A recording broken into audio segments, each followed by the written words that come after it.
What's up, everybody? So, I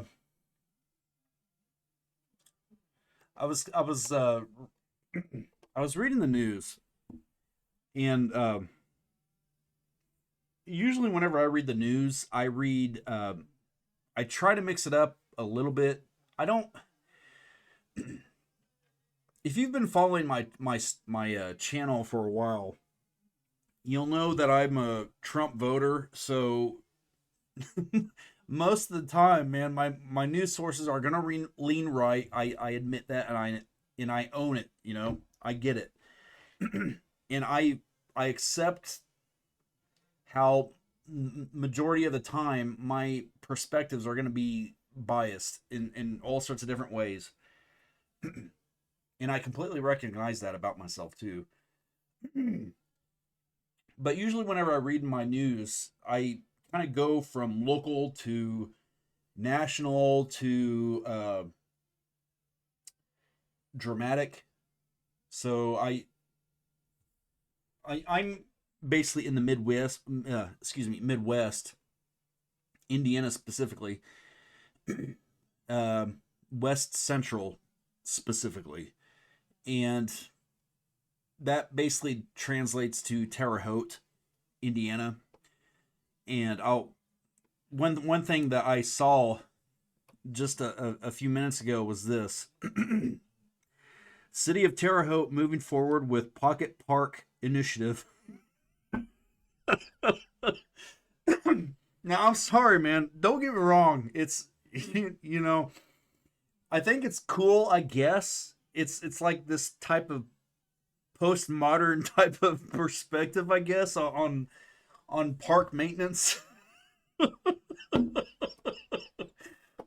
But now we live in an interesting fucking time, man, because now we're living in a world where we have pocket parks. I don't know what to think about things anymore, man. One plus one is no longer equaling two. I don't know. Let's just read it, okay? Because I did read some of it, and a lot of it did. I mean, Terre Haute now has a Democratic mayor, okay? And for whatever it's worth, man, I don't give a shit if you're a Democrat or a Republican. If you know what you're doing and you can make things better, more power to you. And that's hard for me to say, man, because I cannot stand Democrats. And by my saying that, I mean I don't like the modern day Democrats, that are all up in arms about things like trying to push this gender stuff and men competing in women's sports and all that fucking lunacy shit, man. I'm not down with that. I can respect people, especially in public. I don't have a problem with like letting bygones be bygones. But if anybody ever asks me for my personal opinion about that stuff, I'm gonna make sure to let them know of what I'm thinking about things. But I can always do it in a sensitive, you know, caring and fragile way. Because regardless of my thoughts about things pertaining to stuff like that, I never ever want to see anybody get hurt or feel pain or feel sadness or any kind of stuff like that. Because despite the fact that I don't agree with that type of stuff and many other things that the left kind of leans in on, I don't ever want to see anybody hurt or disadvantaged or whatever. You get the point. So anyway, let's look at this article here, okay? City of Terre Haute moving forward with Pocket Park initiative. Okay, so and I guess they've got this little idea here that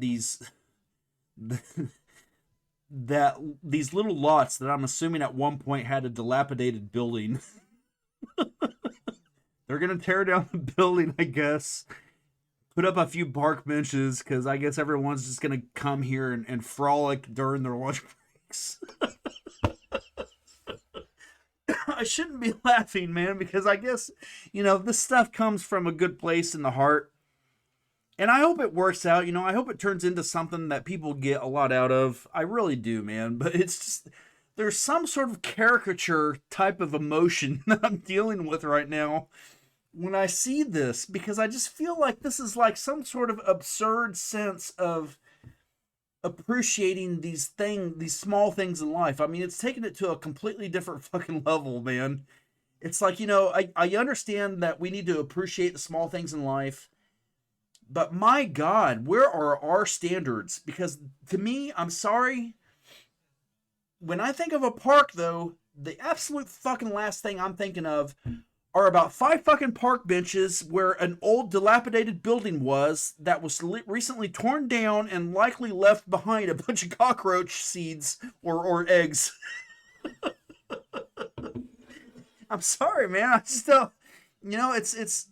It's turning certain kinds of I guess perspectives about what our standards are anymore. It's turning it all into like a caricature, almost to the extent that I almost feel like we're being made fun of, almost like we're being trolled.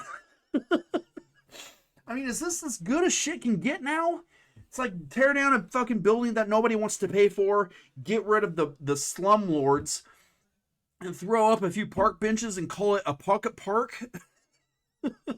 I cannot be alone in this, man. I just feel like I'm living in a fucking circus or something here. Okay? So anyway, moving on. The city of Terre Haute is launching a new initiative to turn small city-owned lots into pocket parks for residents to enjoy. Fueled by a almost $2,000 grant from the federal government, the city will be building 4 small parks on unused city lots, aka dilapidated lots. Okay, that's exactly what that means. So grant funding will continue to grant funding will cover the entire construction cost for the parks. Okay, great, that's fine, I guess. And I really do mean that. It's better than nothing, I guess, man. But my God, you got to sit there and think to yourself, if you're a, how do I even go about saying this? If you're on the lower tier income of the majority of people that inhabit a city like Terre Haute, and the city's getting almost $200,000 worth in grant money. I don't know, man. Is this really as good as it gets for some of those poor kids? I've seen some of those kids, firsthand. Back when I was a student or in my undergrad. Um, Little context here. So when I attended university, I started off as a graphics design major, and one of the reasons that I did that is because I always had it in my mind that I wanted to be some sort of web designer, web developer, fucking whatever you want to call it. Okay. So I started off as a graphics design major because in my mind, the literature, at least at the time, made it sound as if at some point you would be delving into things like web design and graphics and design and stuff like that. Well, that was a little bit of a misnomer, a little bit of a a little bit of a I don't know, trick, because when I first started that graphics design major, you immediately start into studio design or studio art, drawing a bunch of shit, posting it up on the dry erase board at the end of the semester, and going through your big critiques, and then going through things like art history and some of the classical art type stuff. And for whatever it's worth, man, I think that stuff is awesome. I really do. With the caveat being that I'm not needing to like pass anything. Because I'm sorry, man. I just, as much as I love Doric and Carpathian or whatever the fuck they are, columns and shit, I don't want to have to fucking pass tests over it. And that's the thing about art history that I fucking hated, man. It's like knowing about the different kinds of pottery and ceramics that ancient Greece produced. It's interesting in the form of a hobby, but it is not interesting in the form of needing to pass some sort of final. So needless to say, I didn't last long in that program. Uh, but one thing led to another, and I changed over into IT with an emphasis of web design. And I never looked back at that point. And part of that journey uh, involved being involved in an internship uh, where a bunch of us kids that got selected for the internship, a lot of our responsibilities centered around providing IT support for local nonprofits in the area. And one particular nonprofit that we did a lot of work for was this place called Rives Hall. And Rives Hall was I don't really completely understand exactly what the mission was for it, except that it centered a lot on providing extracurricular activities for some of the local children in the area that were mid to low class. You know what I'm saying? Like finding like poverty level type people. It gave them a place to kind of hang out while their parents worked, or stuff like that. And I'm completely on board with that, man, because the Rives Hall was always kind of like a splinter in or a thorn in our side, because it had a lot of needs. It had a lot of stuff that was going on in the place. There were at least one or two computer labs, I believe, that we always had to service, and it had a website that we always had to deal with, and there was a specific program where we would try to refurbish old computers to provide for some of the children that would go to this place, incumbent upon them passing certain kinds of little tests and stuff that we designed for them, because it was all a part of trying to improve the local community. And it was a kick-ass goal. It really was, man. It was a really, really cool thing for the community, because anybody who's ever been into Terre Haute, one thing they know is that Terre Haute, it's got a lot of really bad areas in it, in terms of like poverty and financial class and stuff like that. There's a lot of there's a lot of lower class type stuff that's going on around there, and the majority of the people are perfectly good people, man. Don't hear that wrong. But it's the type of town, though, unfortunately, where job opportunities for a lot of the people who haven't had the advantages of something like a college degree, it's really hit them really hard through the years. And in Terre Haute, we have these areas known as the avenues. And in a lot of those avenues is where a lot of these poor people live. So anyway, Rives Hall was one of these places that tried to help out with a lot of those areas. And it really did a lot of good. It really did. But with some of that being said, though, where was I even going with all this?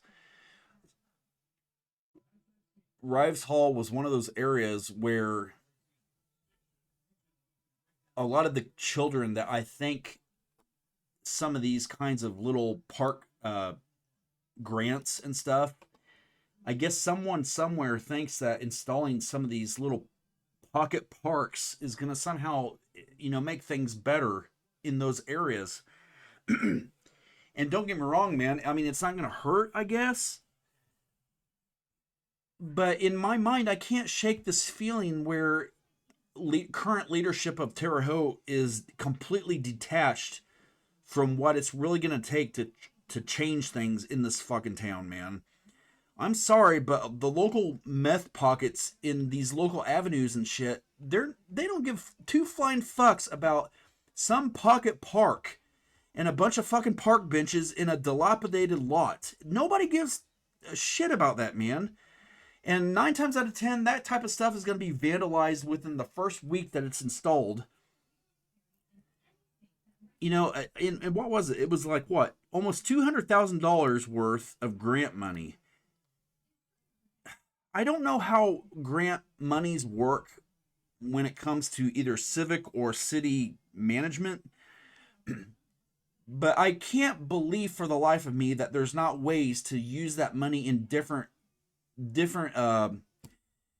ways that would result in something like better economic outlook or better economic opportunities. Because these people that don't have these degrees, okay, in these cities and stuff, especially like Terre Haute, the thing that's gonna get them out of poverty isn't a fucking park with about 5 park benches. It's better jobs that can be had without needing a degree to be able to occupy the roles. Again, this isn't a slam against our mayor And by the way, our mayor, like I said, I don't know if I said this earlier or not, but he's a Democratic mayor or a Democrat mayor.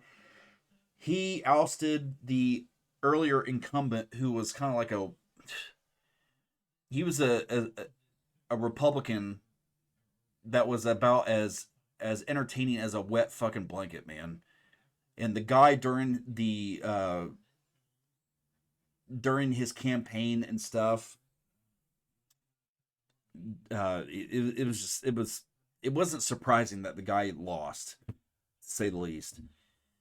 And as much as I can't stand Democrats as far as they are today, Mayor Sackbun, I have yet to really hear much bad about that guy. I've heard a few things here and there that isn't really the best in terms of reputation and stuff, but it's always been by people that didn't really know the guy. And I've seen this guy firsthand. He sometimes goes and has lunch where I work, and he's always a stand-up guy, man. It always seems professional, very kind and nice. So I can't really say anything bad about him, man. You know, as much as I want to because he's a Democrat. He really is. He seems like a pretty damn good guy. But even in spite of that, though, it's like I'm sitting here reading this piece about these pocket parks and how I guess there's going to be basically about four of them, I guess, that the city's thinking about building. And I can't shake this thought in my mind where it's like, okay, here we are again in this type of situation where you've got the majority of Terre Haute residents who are mid to lower class, you know, half the time pinching pennies. And it's like you've got these people in leadership roles that are doing these kinds of things where they're coming up with these weird, you know, postmodern types of concepts like pocket parks instead of trying to find ways to bring in big business that can support $45,000 a year jobs for people who don't have college degrees. That shit right there is what Terre Haute needs if anybody ever wants to change things around in this city. And here we are again, you know, it's just not happening. And it just infuriates me because I've seen this stuff firsthand. I've seen these families that struggle. I've seen these children, you know, that come into these places like that Rives Hall Youth Center place. I drive past these kinds of homes every morning when I'm going to work, and I don't know really what to make of it. It's just really, really frustrating. But anyway, back to this piece here. Let me get the thing here. Okay, so Mayor Brandon Sackbun says that pocket parks will be located on small city-owned lots that are currently too small for residential construction. These lots are all empty, and Sackbun tells News 10 that some of these lots have become dumping grounds for trash or discarded material. So I guess it makes more sense then to use those specific spots for nice parks because I guess nothing's going to happen out of the bench to the benches or anything else that's put there, right? If they're already being used for trash and dumping grounds, let's go ahead and prop up a few park benches that are really nice and see how long that shit lasts. These small pocket parks or parquetas or parquettes I don't even know how to pronounce that, man, will be simple and quaint. It's a mini park with some trees, with some branches or benches. It allows people to get outdoors, Sackbun said. It improves walkability, it improves public health, and it gives everyone a green space style environment. And there's going to be four of them.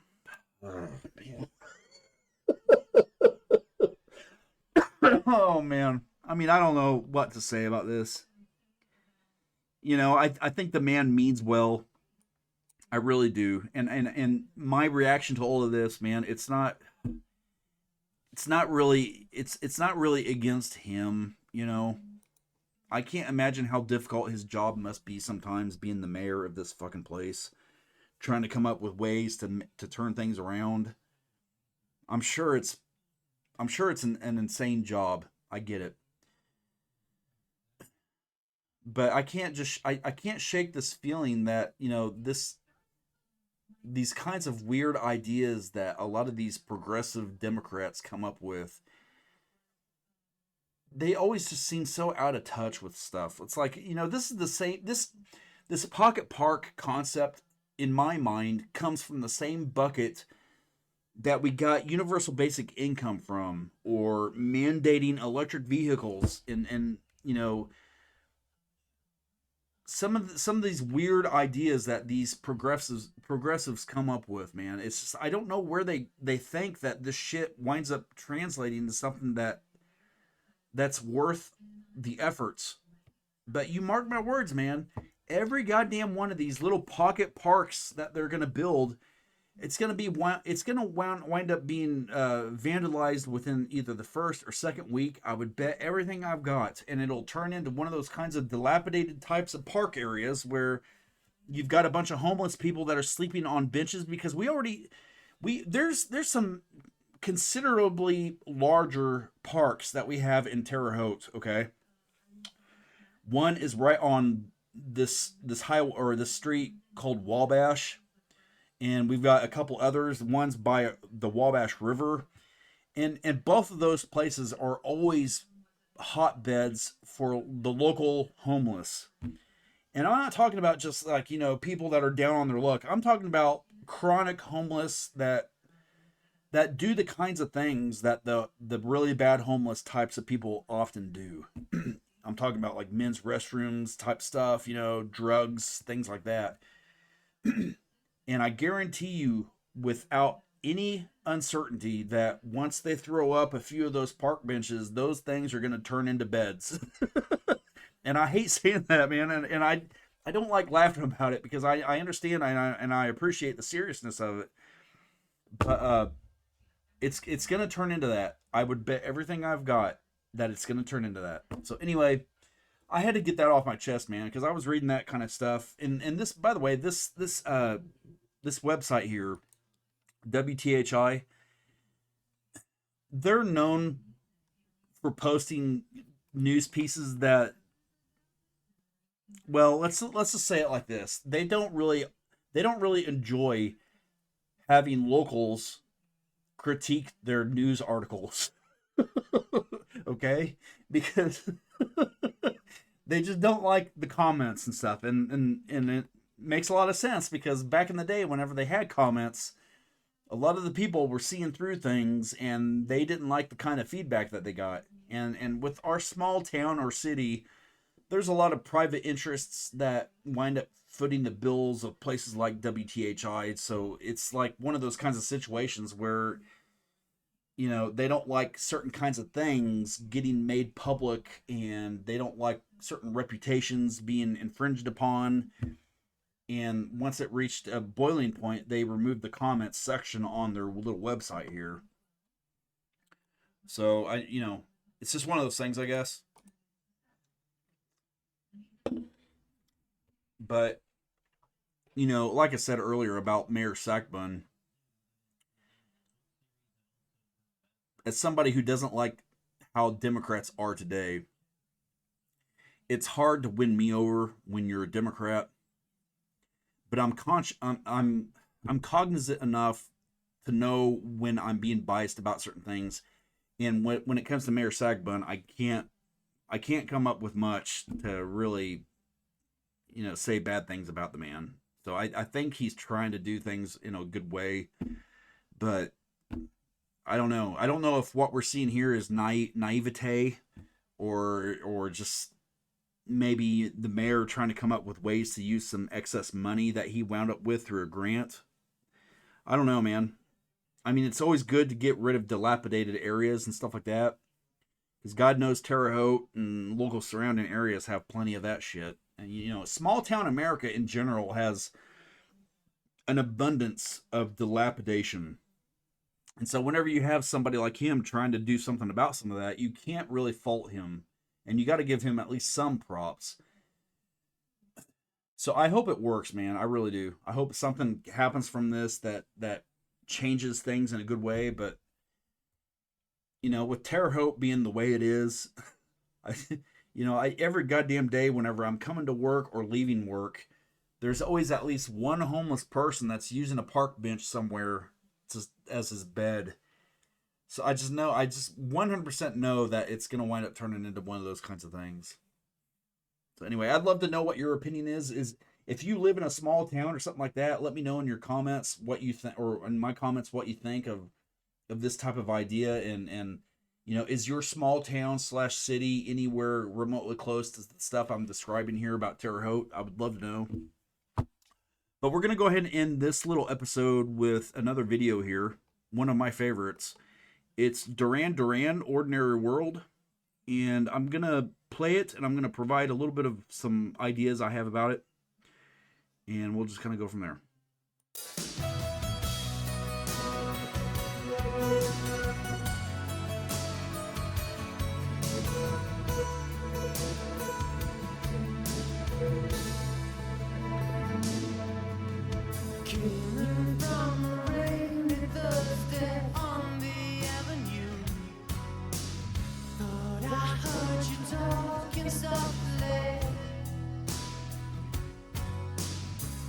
Turned on the lights, the TV, and the radio.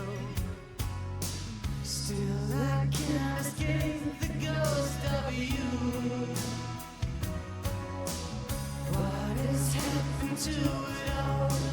Crazy summer say, where is the light that I recognize?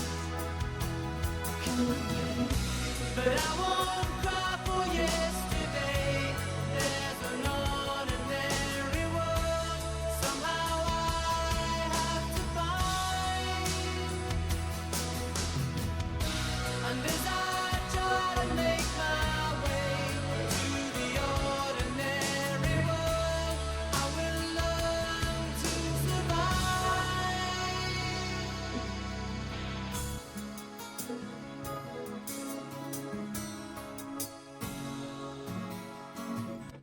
Okay, so I thought this music video kind of hit home as far as today's little subject is concerned. The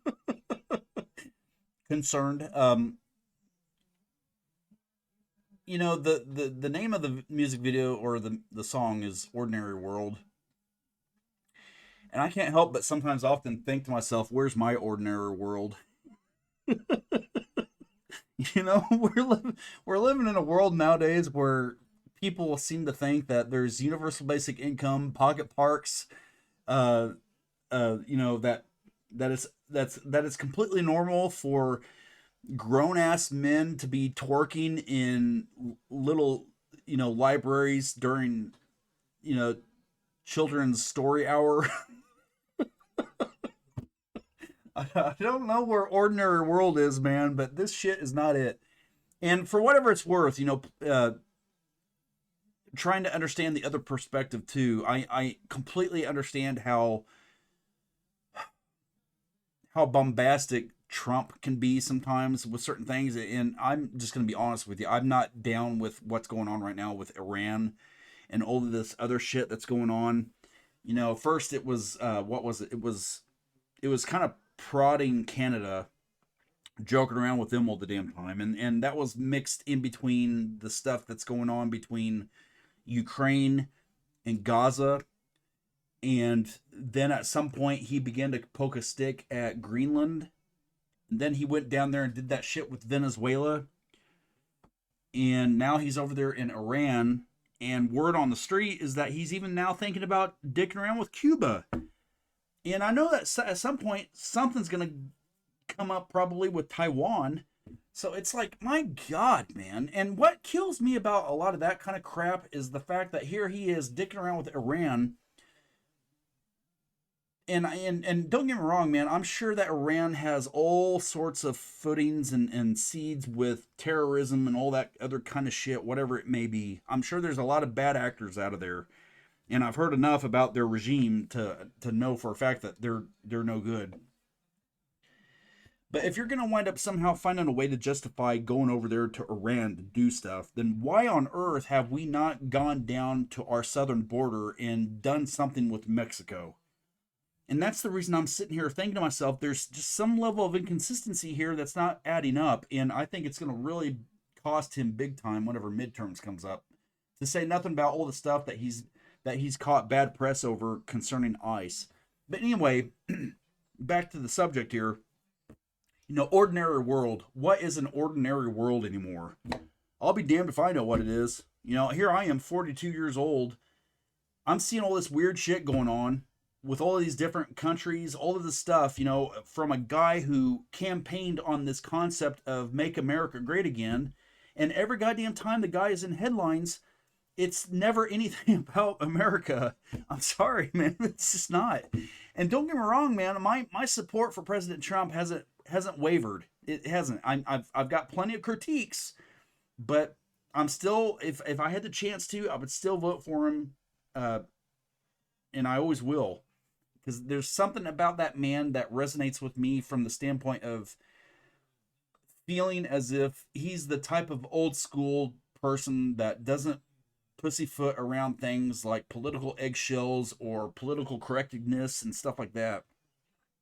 I see a good man in him, despite the fact that you see all of these weird headlines and shit about all sorts of stuff. I really believe that there's a good man in that person. But just because I feel like he's a good man in his heart doesn't mean that he's above he can't be judged or whatever.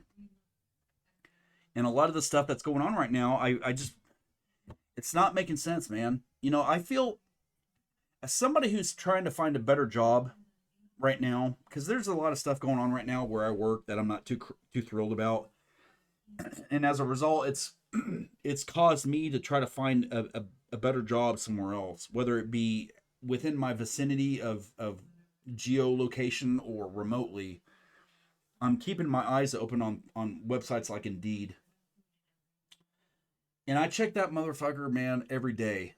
And every single day, there's just nothing out there that I really feel like I'd be a good fit for. I mean, there's been a few here and there that I wound up applying to. And during the interview process, I would wind up seeing all sorts of different red flags, like wanting to lowball me or, you know, wanting me to be bound with a pager of all things and working on a really small team, but meant to service like thousands of people. You know, there's just a bunch of weird shit that's going on with a lot of these employers. And every single time you wind up having an interview like that and seeing how these other employers are, you're sitting there thinking to yourself, man, is this as good as it's ever going to fucking get? Excuse my language, by the way. But I'm assuming this isn't, you know, the Cathedral of St. Mary of the Meek. I mean, it's fucking YouTube, right? You know, every other comment has an F word in it, so hopefully you can kind of disregard all that. But, you know, back to the point here is that I feel like there's a lot of stuff right now. I feel like there's a lot of stuff right now in the United States that needs to be focused on. All of this other shit that's going on, I'm sure there's levels of importance there that needs to be paid attention. But his administration and or him in general, they've not painted the picture that necessitates the action that's currently going on right now with those other areas of the world.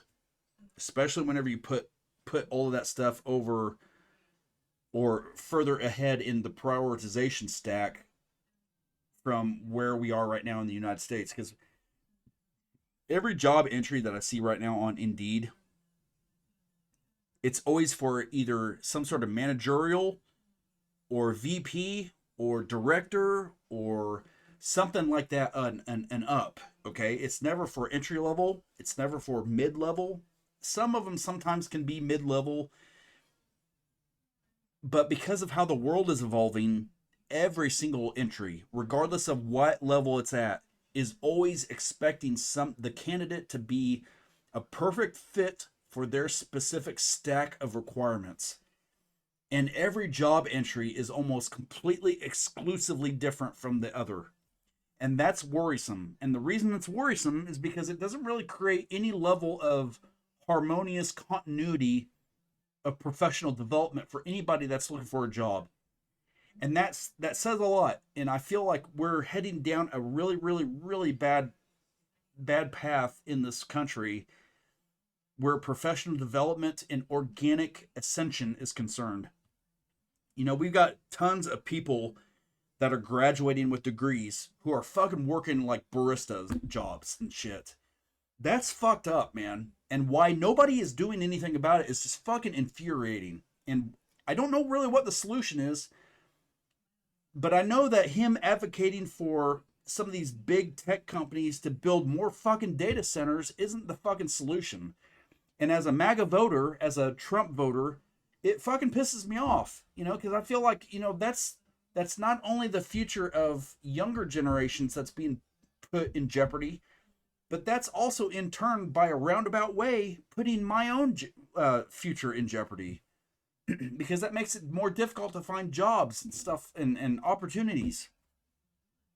So I don't know really what's going on there. I know that us dicking around though with all of the stuff that's going on right now in Ukraine, Ukraine, Iran, Gaza, all these different fucking countries, man. That shit is not America first. And I'm sorry, I love Trump and I would vote for him again if I could. But for me at least, it's getting to a point to where it's really beginning to become difficult to justify support for somebody that keeps doing shit like that. So I don't know, man. I don't know where it's all headed, but you know, back to the music video here. This to me is not an ordinary world.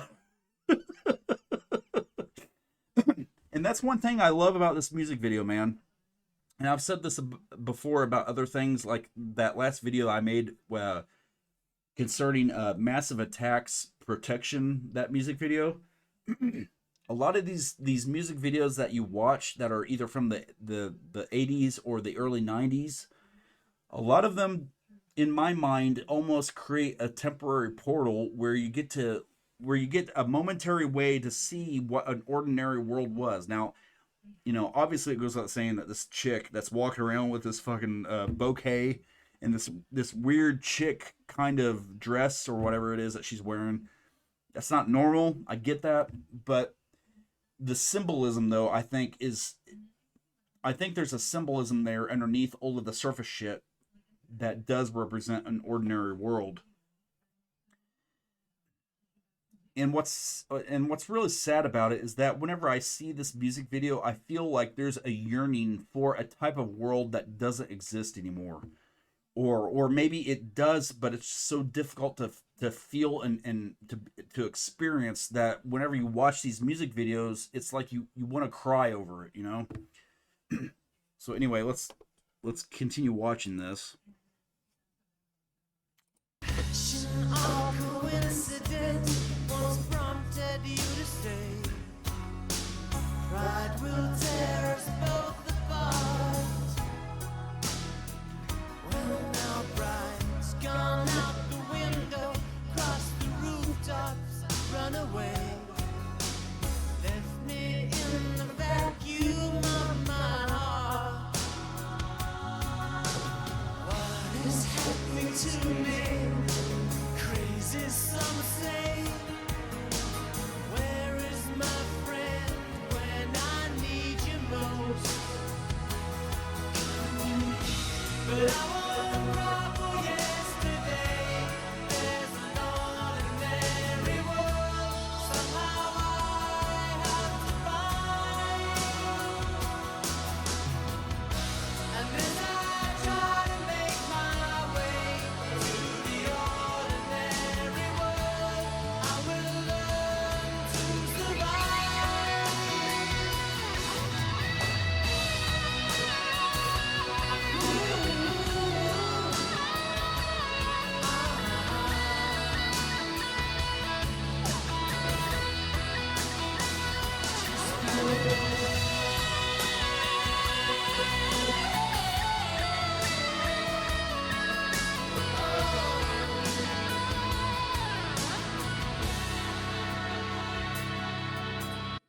Quick side note, one of the first times I ever heard the song, I mean, I heard the song many times before this moment, but one of the first times in which listening to the song actually kind of touched my soul was one day whenever I was sitting out in a parking lot getting ready to go.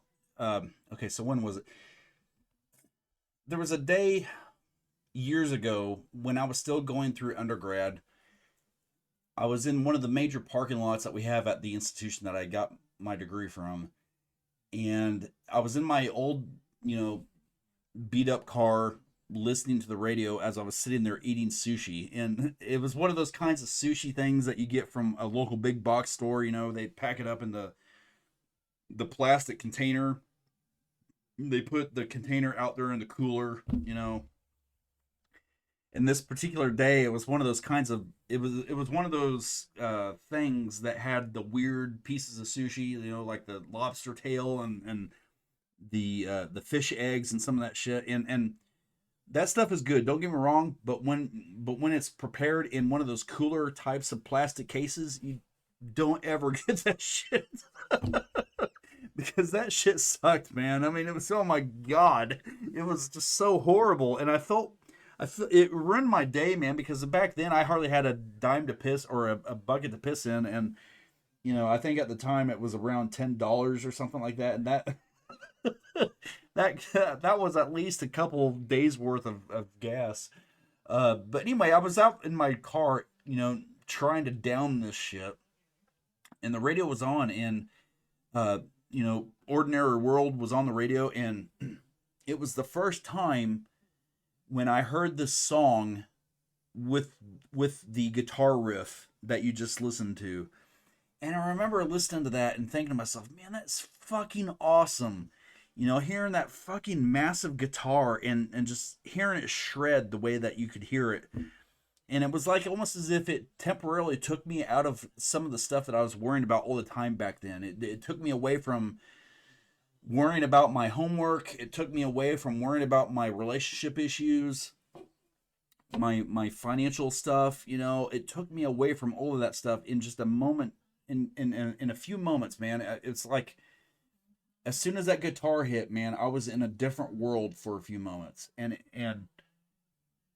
I feel like that whenever I sit here and I watch this music video, because I see that beautiful lady that's standing there looking at that big, screen with that John Bong guy or whatever the fuck his name is, she's sitting there just looking at that stuff, tilting her head with that really ritzy hat on and stuff.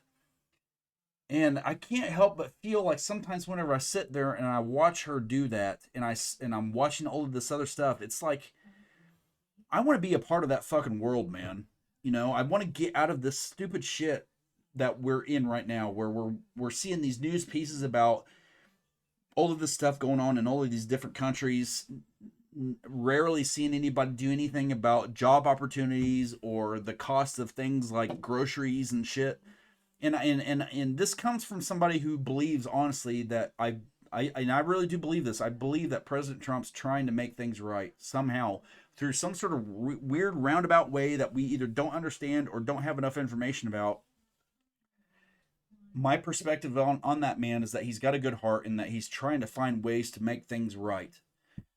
But despite his efforts, it's just not fucking happening, man. And it's got me believing almost now that regardless of whether it's Trump, Biden, Obama, Bush, doesn't matter who it is, man. I feel like sometimes now the core problem in our country is these fucking companies and everything that they're doing that results in things like, fucking gallons of milk costing $6-7 or whatever. It's like there's never enough money for them. And I feel like it's just getting worse and worse, especially the more that they invest in things like AI data centers. So anyway, let's finish this video here. Papers in the roadside tell of suffering and grief. Fear today, forgot tomorrow. Ooh, here beside the news of holy war and holy me. Ours is just a little sorrow talk. And I don't cry for yesterday. There's an ordinary world. Somehow I have to find.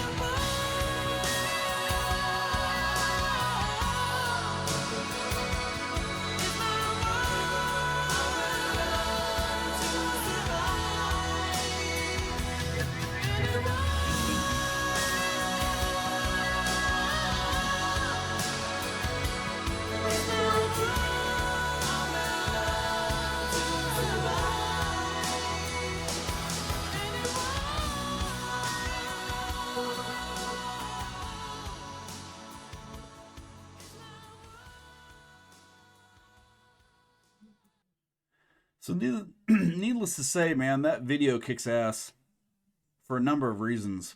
I think if I remember right, some of you guys can correct me if I'm wrong here, but I think he made that song after the death of one of his best friends or something like that.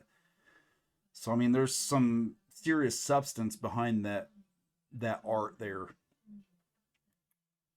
But it's just like with everything. Everyone can kind of interpret things in their own little ways, and I just know that whenever I watch videos like that, music videos, and I say music videos like that as if they're numerous, and they're not. I mean, this video, this art is obviously unique. I and I think that's the reason that it's so important to me in my heart, because whenever I sit here and I watch this shit, man, it's like I'm sitting there. It's almost as if I'm seeing a snapshot of history where certain levels of interpretation meant certain kinds of things at a point in time that people nowadays most of the time don't understand, and they can't kind of interpret the symbology with the stuff that you see in that video. And I know that whenever I watch it, man, every single, I come back to these videos a lot whenever I've had a few drinks. Or just whenever I'm feeling good, or feeling sometimes bad about things, feeling depressed or sad, or just fucking pissed off about the world. Sometimes I'll come back to these kinds of old music videos and stuff, and it'll help me kind of escape things for a few minutes. And I know that, man, with it probably sounds cheesy and stuff, I get it, but I know that with this music video, man, it really, really hits home for me, because it's one of those kinds of temporary situations where it's like this temporary portal exists, and I get to step through it and feel like I'm a part of a different world that is so much bigger than me, but yet still so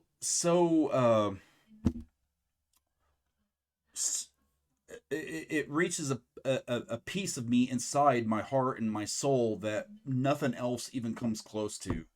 And I don't know what that is, man. I know that back in the day, for any of you D&D dorks like me, I'm somebody who always loved reading about Dungeons and Dragons stuff, specifically the Forgotten Realms campaign setting.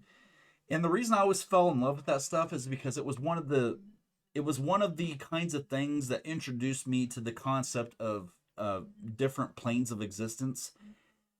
Because in Dungeons and Dragons, you can visit these different planes of existence, which are essentially like different realities. And I think I might have kind of covered some of this in one of my last videos. But to make a long story short, when you play Dungeons and Dragons and you reach a certain level of experience, you usually have the capability of traveling to these different kinds of worlds, okay? There's different kinds of planes of existence where the prime material plane of existence is where Earth is, essentially. And then you have these other kinds of planes of existence. Well, whenever I watch videos like this that resonate really well with me, there's a part of me, and I know it sounds silly, but there's a part of me that almost feels as if I get to temporarily visit a different plane of existence. And with this particular video, man, it really hits home, because I'm sitting here, I'm watching all of this symbology, this woman that's walking around. I'm seeing the Duran Duran band, doing their stuff. I'm seeing all of these NPC like characters in the background. And it's almost as if there's a lot of emotion that gets kind of translated through this video that I feel, and in some weird way, man, it just hits home for me. I don't know, man. Maybe I'm just babbling here, man. Who fucking knows? But I just know that there is not an ordinary world right now, and I don't know what it's gonna take to correct things, man.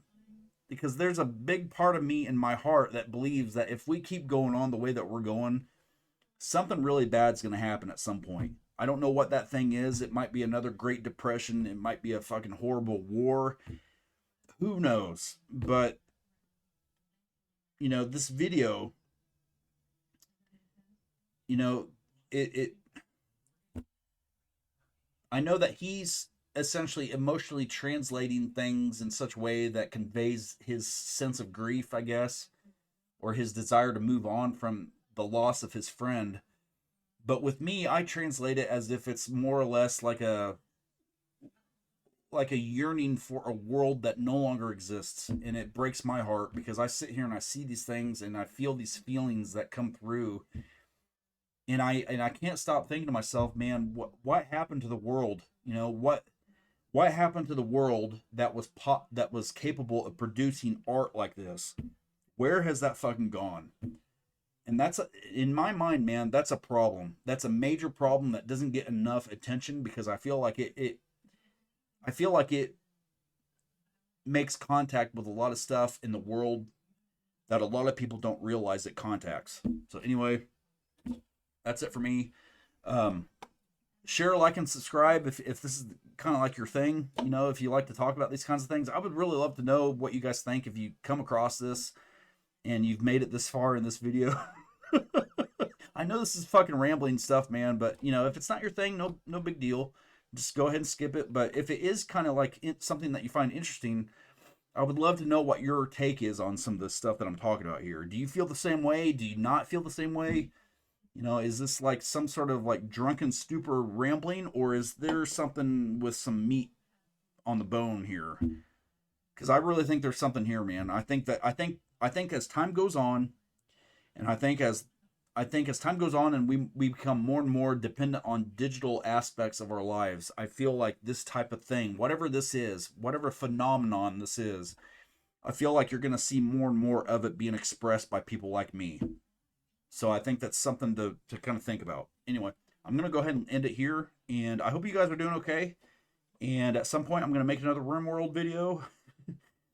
It might be tomorrow because I usually whenever I get done with my work, I go and try to work out, and my workout day was today, so that means tomorrow I'll have more time to do stuff. So expect another video soon. So anyway, I hope you guys are doing okay, and I'll see you in the next video. Take care.